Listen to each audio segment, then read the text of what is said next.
je me suis beaucoup battu pour créer l'autonomie du mouvement Dada.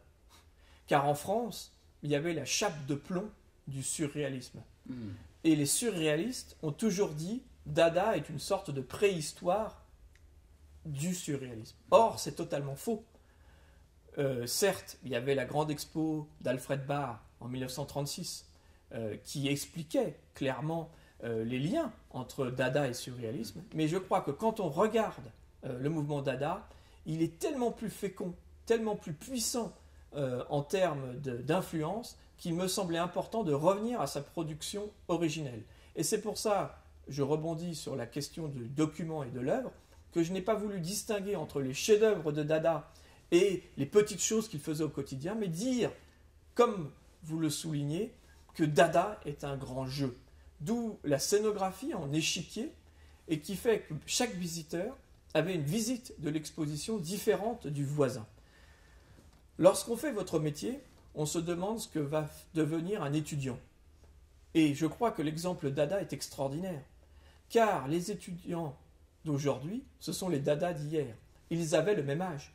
On l'oublie, mais André Breton, Tristan Tzara, Hugo Ball, tous, ils avaient entre 20 et 30 ans. Ils avaient l'âge de nos étudiants.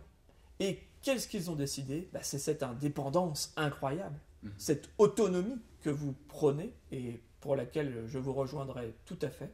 C'est vraiment à un moment, je crois, l'artiste n'est pas artiste à mi-temps. Il n'est pas artiste à 10%. On est artiste dans une totalité. Et justement parce qu'on sait aussi transformer sa vie comme un jeu. Et ce qui est fascinant chez le Dada, c'est que il ne faisait pas des tableaux avec des cadres dorés. Il pensait Dada, du matin au soir, du sexe à la nourriture, de la revue au collage, de la peinture au cinéma. Et on prend toutes les productions Dada, c'est eux qui ont inventé le terme de production.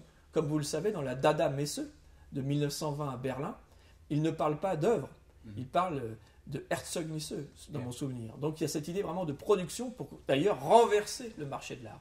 Et je crois qu'effectivement, la notion d'indépendance et de jeu me semble des notions totalement fécondes aujourd'hui.